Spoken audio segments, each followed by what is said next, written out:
Assalamualaikum warahmatullahi wabarakatuh. Nama saya Amrahan, saya dari kelas TIC. Di sini saya akan menjelaskan proyek saya, yaitu mengenai program penghitungan gaji karyawan. Jadi ini dia bahan codingan pemrogramannya. Di sini saya menggunakan tipe data string, float, dan integer. Dan di sini saya akan menjelaskan flowchart dari pemrograman penghitungan gaji karyawan ini. Nah, jadi ketika kita memulai pemrogramannya, maka akan memproses ke inisialisasi daftar karyawan dan user atau pengguna harus menginput data karyawan tersebut. Mulai dari menginput nama, gaji pokok, dan jam lembur karyawan. Baiklah, kita coba untuk memulai pemrogramannya. Kita klik run dan di sini kita harus input nama karyawan. Misalnya kita input nama karyawannya si Ujang gitu misalnya ya. Nah, setelah itu kita input gaji pokoknya misalnya 1.500.000 gitu. Dan juga kita input untuk jam lemburnya. Misalnya si Ujang lembur 10 jam gitu kan. Lalu kita klik enter. Nah, setelah kita input nama, gaji pokok, dan jam lembur karyawan, maka pemrogramannya akan langsung memproses ke penghitungan gaji dari karyawan tersebut. Dimulai dari menghitung upah lembur dikali 200.000 per jamnya, lalu menghitung pajaknya yang berjumlah 2,5%, dan terakhir akan menghitung semua total gaji karyawan dimulai dari gaji pokok ditambah upah lembur dan dikurangi dengan pajaknya. Oh ya, karena di sini ada penjumlahan, pengurangan, dan perkalian, maka codingan ini disebut sebagai algoritma matematika. Dan setelah itu, data karyawan tersebut sudah ditambahkan ke daftar karyawan dan akan muncul pertanyaan ya atau tidak ke pengguna untuk melanjutkan menghitung gaji karyawan lainnya.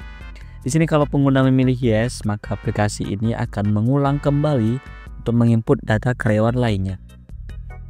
Nah, di sini kita coba jawab yes, maka kita harus menginput kembali nama karyawan, gaji pokok, dan jumlah jam lembur dari karyawan tersebut. Oke, di sini kita coba masukkan namanya, misalnya si Usep gitu. Nah, misalnya gaji si Usep ini 2 juta lebih tinggi lah ya dari si Ujang.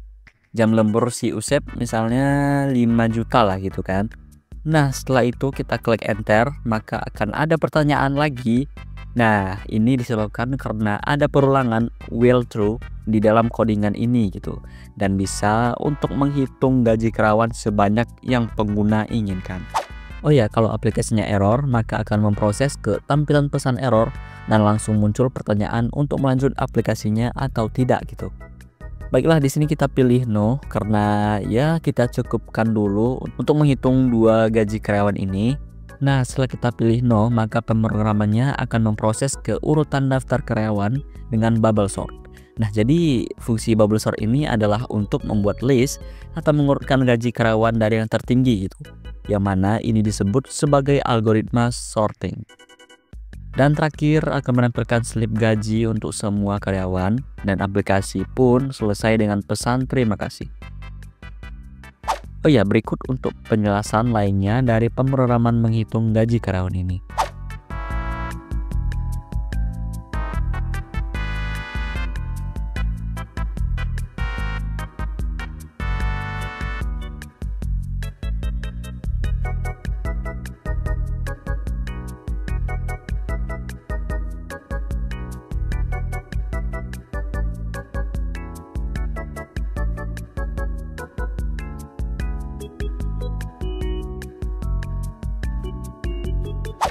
Baiklah, jadi cukup sekian dari saya. Mohon maaf kalau ada kekurangan dari video ini. Saya Amrahan dari kelas TIC mengundurkan diri.